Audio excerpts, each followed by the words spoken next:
Previously on Candyman. I think that they will taste nasty and burnt, but we'll see. Day 4 of March Us On Us. It's time to check on the candies.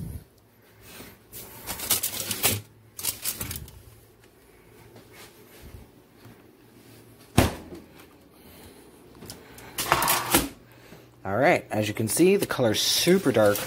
This is darker than the syrup we started with, and I didn't add flavoring or coloring, so that means that we absolutely totally burnt it. The good news is that things are keeping their shape. That's nuts. Alright, I'm gonna eat a piece. I'm pretty sure it's gonna be disgusting. Let me see. Oh yeah. Oh, no, that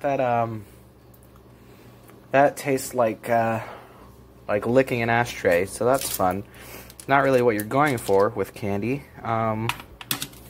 This sort of like spiderwebbing effect was very cool, but this was a total wash. Alright, but here's what I'm going to do, is I'm going to try popping them out just to see how they are texture-wise, and then I'm probably going to have to throw them out because can't eat them.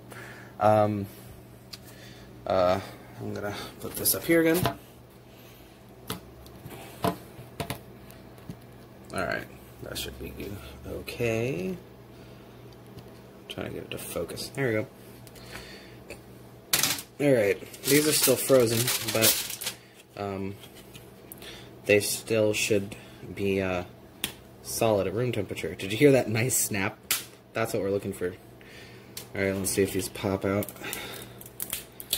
Yeah, it does. If I had used the spatula on these parts, it would have been probably even easier. This is a hard piece. It definitely is crunching and snapping the way it's supposed to. It's no longer a syrup, which is excellent.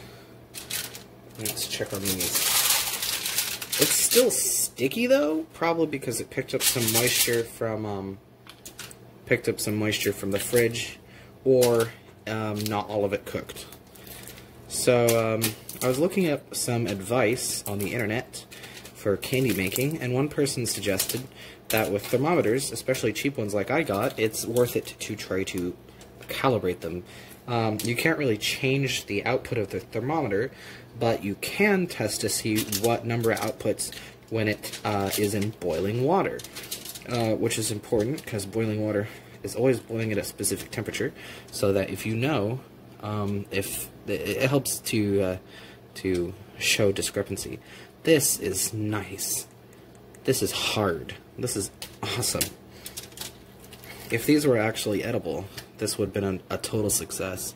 Basically, we've really got to get that burning out of the equation. So I'm going to try to do a test for the thermometer, and all of these are just going to be trashed. Alright, see you in a second.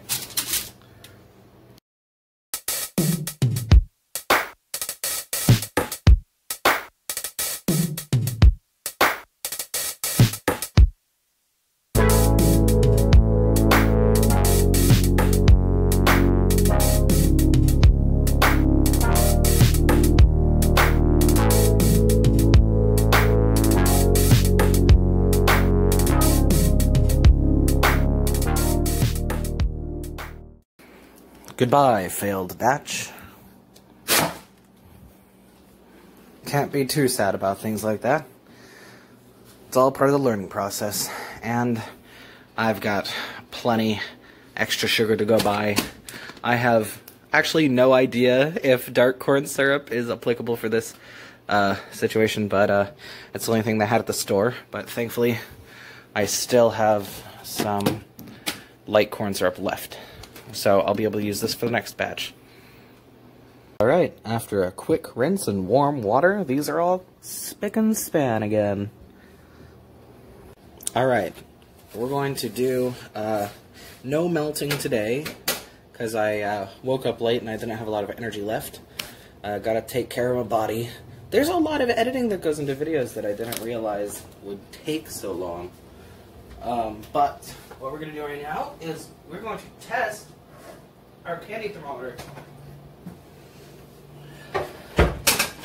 just to see where it's actually at in regards to temperature.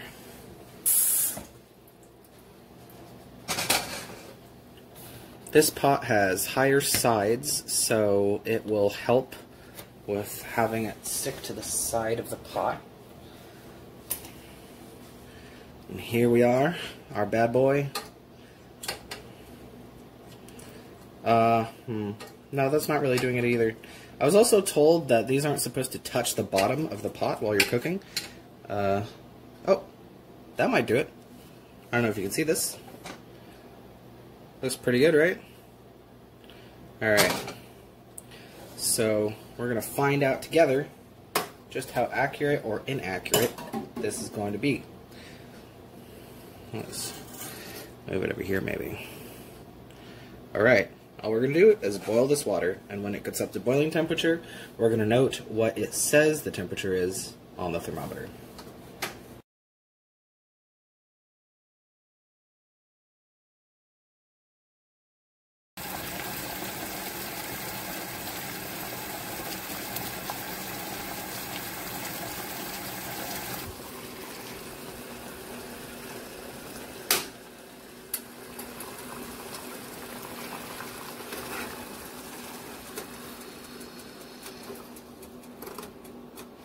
Well, thankfully, it looks like the thermometer is perfectly accurate. I got 100 degrees Celsius and what looked like 212 Fahrenheit, which is perfect because I'm basically at sea level, so there shouldn't be any interference from the altitude.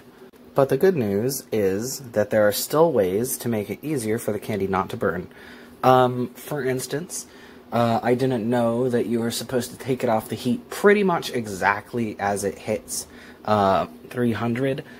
Somebody also suggested pouring the candy mix into the Pyrex measuring cup directly after it reaches hard crack stage, because the pan will continue to cook the candy even after the heat is off. There's a lot of momentum that is still cooking the candy after it's done. So pouring it into a room temperature Pyrex will help it slow down the heating process. Not only that, but I didn't know that you're supposed to wait until it stops bubbling, or rather to mix it until it stops bubbling before pouring it into the molds. I think that'll probably help a lot with making sure it goes where it's supposed to go. So yeah, there's a lot of things to try out for next time. I do have to call it quits for today, but tomorrow for day 5, I plan on, before starting to do my own mix again, I was thinking of melting down some of the commercial candies that I got at the store. I think that'll be fun. That'll probably be more edible right off the bat, since I'll only have to melt them. I won't have to heat them all the way to hard crack. So I'll just be able to sort of reuse them into new molds. So that'll be fun. It'll be like a low effort, low danger scenario, so I can recuperate and get back into to real, true homebrew level. Thank you guys for watching, and memento mori.